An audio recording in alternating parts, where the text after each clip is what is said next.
अलीगढ़ मुस्लिम university के अल्पसंख्यक दर्जे पर फैसला पढ़ना शुरू कर चुके हैं जजेस। सुप्रीम कोर्ट की संविधान पीठ इस वक्त फैसला पढ़ रही है। आपको बताएं कि 7 जजों की संविधान पीठ इस वक्त फैसला पढ़ रही है।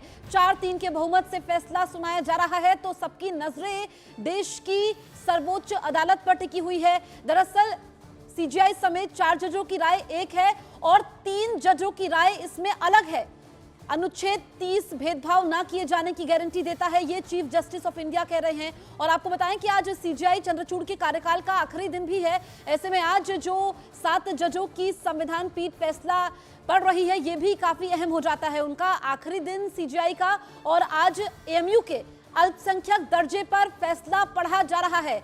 और इसमें जानकारी ये मिल रही है कि 4 जजों की राय अलग है, 3 जजों की राय अलग है, तो 4-3 के बहुमत से ये फैसला पढ़ा जा रहा है। शंकर आनंद हमारे सहयोगी हमारे साथ लाइव मौजूद हैं। शंकर, आज सीजेआई के कार्यकाल का आखिरी दिन और ये अहम फैसला पढ़ते हुए 4-3 के बहुमत से फैसला पढ़ा जा रहा है, और क्या जानकारी?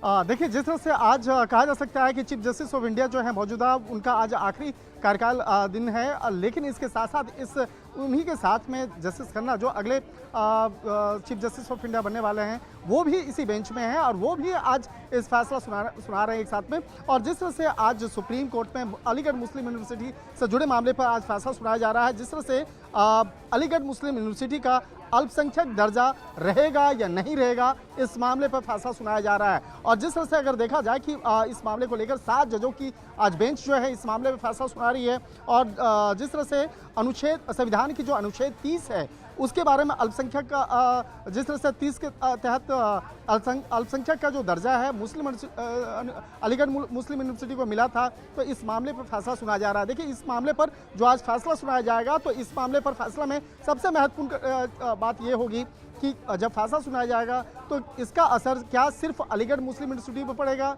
या दूसरी वैसे यूनिवर्सिटी जो अल्पसंख्यक यूनिवर्सिटी का जिसको दर्जा मिला हुआ है, क्या उस पर भी असर पड़ेगा? बिल्कुल तो उस पर भी आज सीजेआई की ये टिप्पणी कि आप संस्थान बना सकते हैं, लेकिन ये जरूरी नहीं कि माइनॉरिटी के लोग ही इसको चलाएं। इसको किस तरीके से देखें, इस कमेंट को? देखिए, जिस तरह से अल्पसंख्यक का जो दर्जा देने का जो काम है वो उस वक्त में स्टार्ट हुआ था जब देश आज़ाद नहीं हुआ था। उस वक्त में जिस तरह से अलीगढ़ यूनिवर्सिटी से पहले बनारस हिंदू विश्वविद्यालय की स्थापना हुई थी, साल 1916 में बनारस विश्वविद्यालय की स्थापना हुई थी। उसके बाद में आज़ादी के पहले ही मुस्लिम यूनिवर्सिटी की एक कल्पना की गई, बाद में एक्ट के तहत उसको भी बाकायदा पास किया गया था। लेकिन उस वक्त में जो आज़ादी के पहले और आज़ादी के वक्त में कुछ साल में जिस तरह से अल्पसंख्यक से जुड़े मसले पर जिस तरह से फैसले लिए गए थे, लेकिन आज देश जो बदल चुका है, देश में काफ़ी जो तालीम का जो एक तरीका है, जो पढ़ाई लिखाई का तरीका है, वो बदल चुका है। तो एक तरह से कहा जा सकता है कि जिस तरह से यूनिवर्सिटी में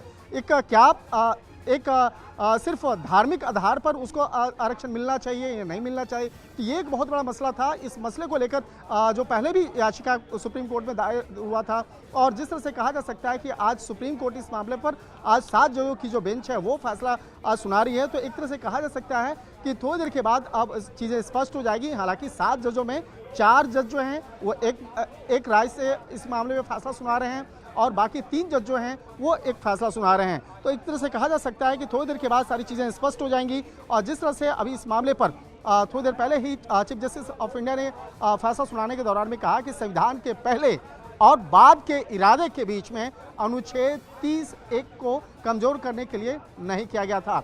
और इसके साथ ही उन्होंने ये भी कहा कि धार्मिक समुदाय कोई संस्था स्थापित कर सकता है, लेकिन उसका प्रशासन नहीं कर सकता है। देखिए, इसके मायने जो हैं वो समझे जा सकते हैं।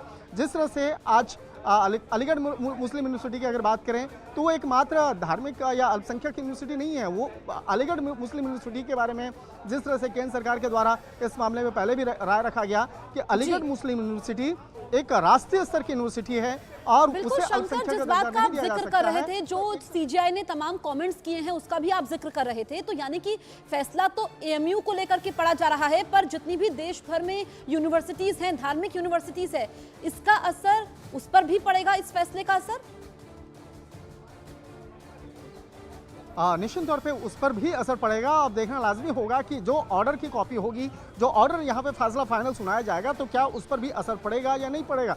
लेकिन जिस तरह से एक तरह से आज ये मामला स्पष्ट हो जाएगा। देखिए, आज अलीगढ़ मुस्लिम यूनिवर्सिटी का ही मसला नहीं है। अगर हम बात करें जामिया मिलिया यूनिवर्सिटी की अगर बात करें, इस तरह की कई ऐसे यूनिवर्सिटी हैं जो एक कहा जा सकता है कि अल्पसंख्यक का जिसको दर्जा प्राप्त है। तो यहाँ पर आज की तारीख में देखा जाए, देखिए अल्पसंख्यक वाली जो बातें हैं, जिस तरह से उन यूनिवर्सिटी को उस वक्त में दर्जा मिला था जब देश आज़ादी के दौर से गुजर रहा था, आज़ादी के पहले और आज़ादी के बाद वाली जो सिचुएशन था उस वक्त से गुजर रहा था। इस मामले में पहले भी संशोधन होते रहे हैं। जो इससे पहला जो पहला संशोधन हुआ था, जिस तरह से साल 1951 में जो पहला संशोधन हुआ था, उसका असर दो यूनिवर्सिटी पे पड़ा था, बनारस हिंदू विश्वविद्यालय, दूसरा अलीगढ़ मुस्लिम विश्वविद्यालय। पहला जो संशोधन उस वक्त में यही किया गया था, क्योंकि जिस तरह से दोनों पर असर इसलिए पड़ना था कि धार्मिक चीज़ें एक और एक तरह से खास तौर पर जो अल्पसंख्यक का दर्जा है, जैसे हिंदू की अगर बात करें तो बनारस हिंदू विश्वविद्यालय में उस वक्त में जो अमेंडमेंट हुआ था, हालांकि वहाँ से कोई बाद में उसका विरोध नहीं किया गया, लेकिन अलीगढ़ मुस्लिम यूनिवर्सिटी को लेकर बाद में काफ़ी विरोध प्रदर्शन भी हुए, काफ़ी जो बातें जो हैं उस वक्त में राजनीतिक प्रतिक्रियाएं भी उस वक्त में हुई। लेकिन जिस तरह से अल्पसंख्यक का दर्जा उसे प्राप्त है, इसके साथ साथ कई अन्य दूसरी जो यूनिवर्सिटी है, तो कहीं न कहीं उस पर भी असर पड़ेगा। लेकिन इस मामले पर जो फैसले आने हैं, फैसला आने के बाद ही चीज़ें स्पष्ट हो पाएंगी। क्या सिर्फ अलीगढ़ मुस्लिम यूनिवर्सिटी से वास्ता पड़ेगा या फर्क जो है दूसरे यूनिवर्सिटी पर भी पड़ेगा। जो